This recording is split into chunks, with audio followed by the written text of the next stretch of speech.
You're listening to the HSBC Global Research Macro Viewpoint podcast and our weekly chat with our team of economists and strategists from around the world.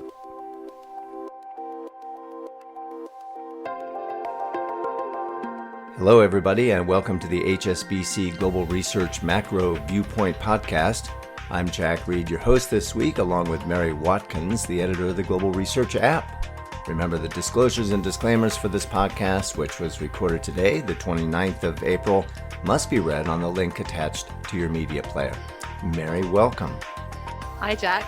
Mary, this week we'll be talking with Stephen King, Senior Economic Advisor, about inflation and whether policymakers are behind the curve in responding to the record price rises we've seen this year.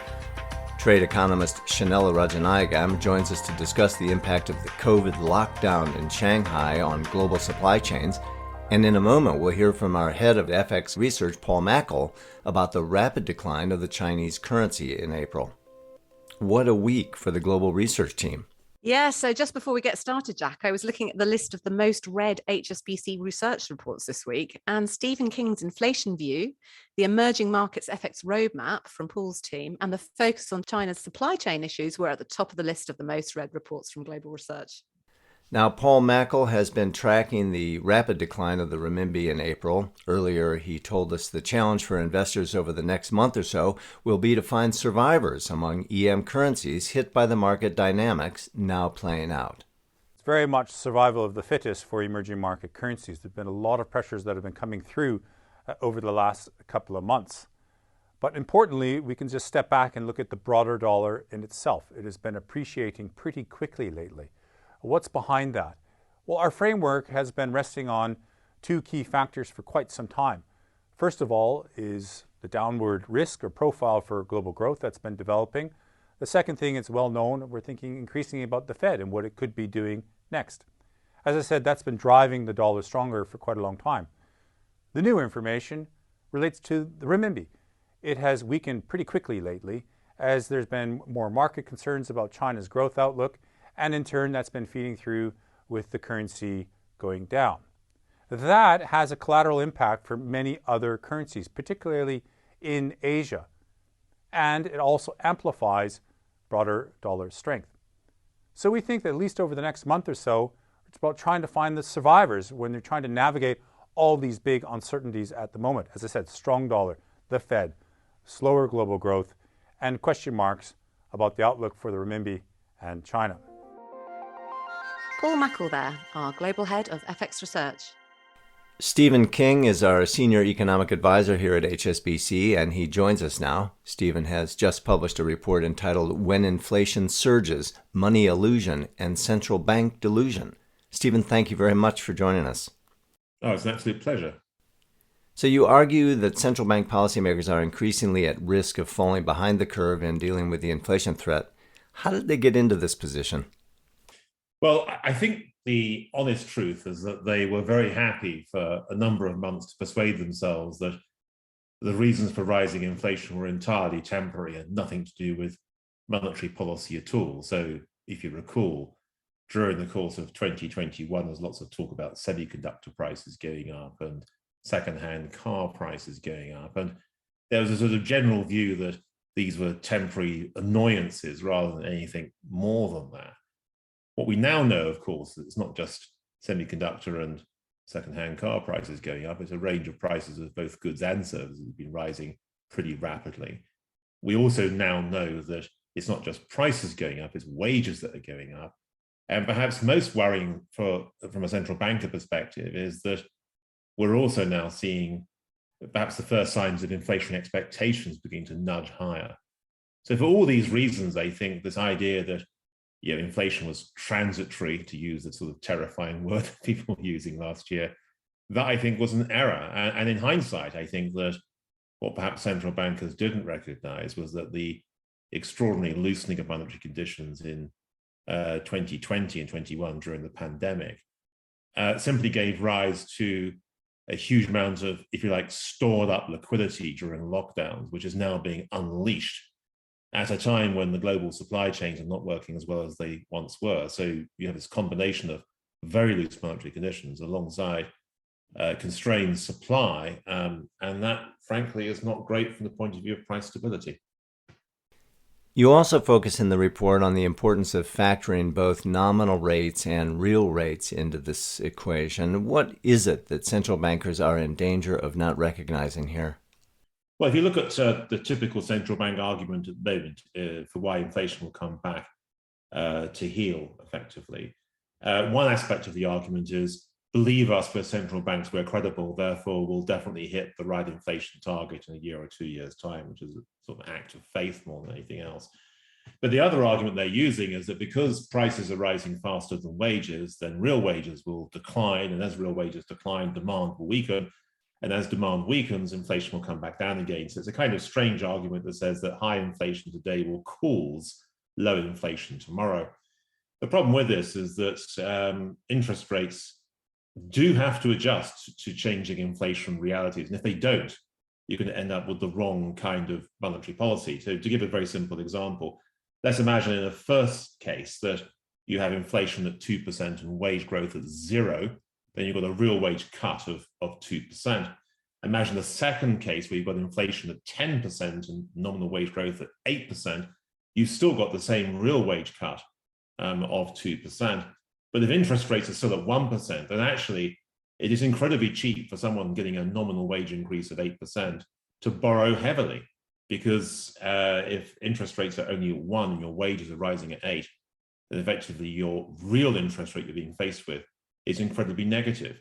So you may find that people's real wages are being squeezed, but at the same time, they're still able to leverage themselves up to buy houses, to push house prices higher, to borrow more to spend, and to add to inflationary pressures.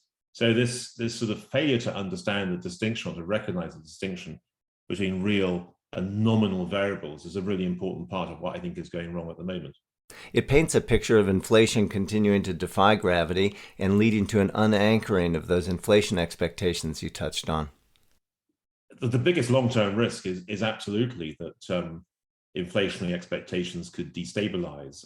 Now, of course, central banks find themselves now in a very awkward position, because we know that simultaneously we've got higher inflation and weaker growth.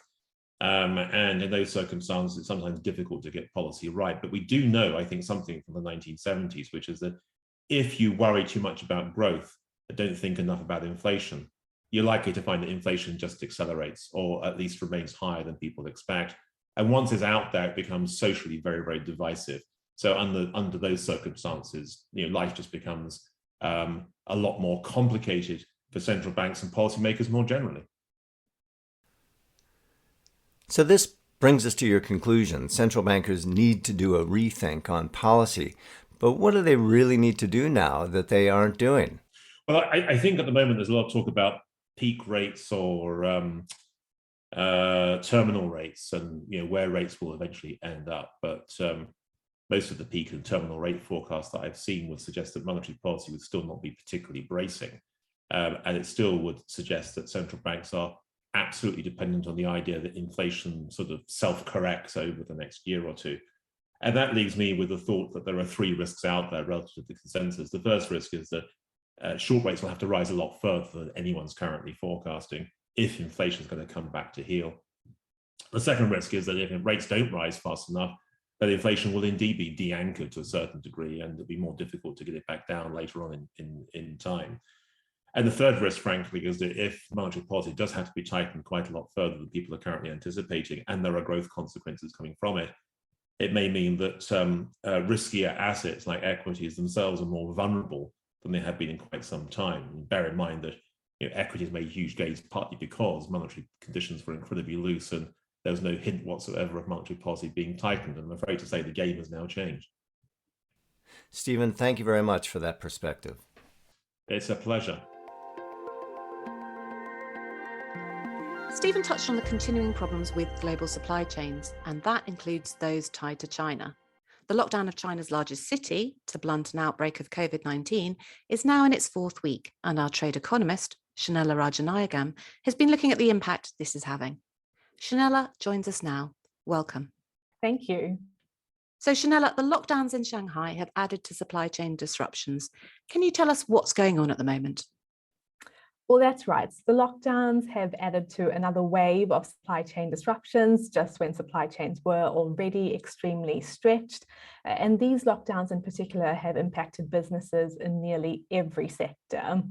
However, production is slowly starting to resume in Shanghai.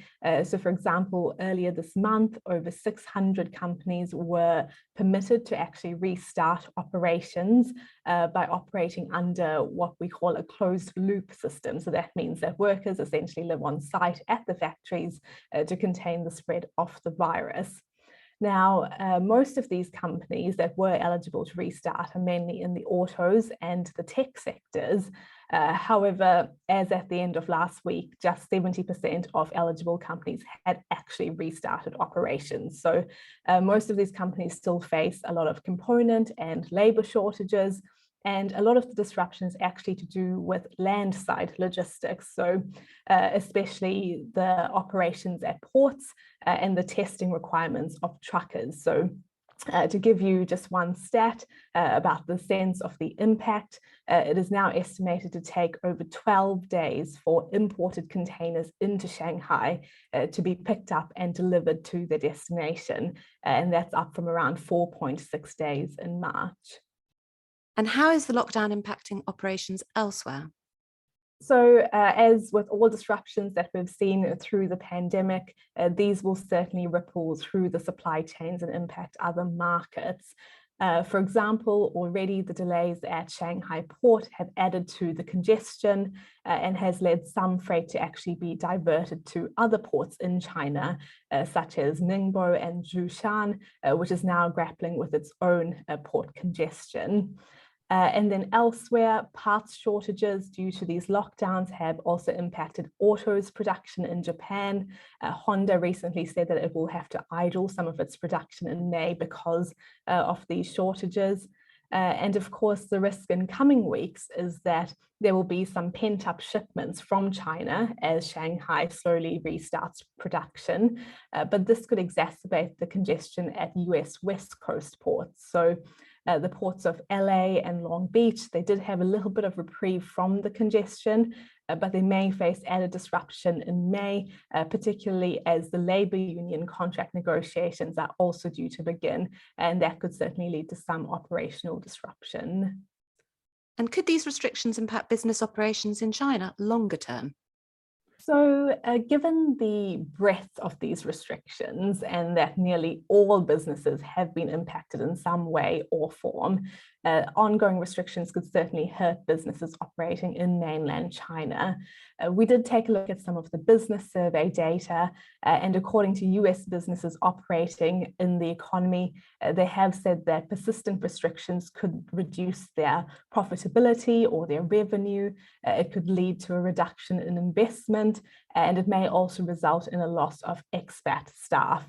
And of course, all this just adds to the discussions companies will be having at the moment around building resilience into their supply chains, perhaps through nearshoring or reshoring, or even diverting production to other locations. Janella, thank you. Thank you. So that's our podcast for this week from Mary Watkins and me. Thanks for listening. And special thanks to Paul Mackel, Stephen King, and Shanella Rajanayagam. We'll be back next week.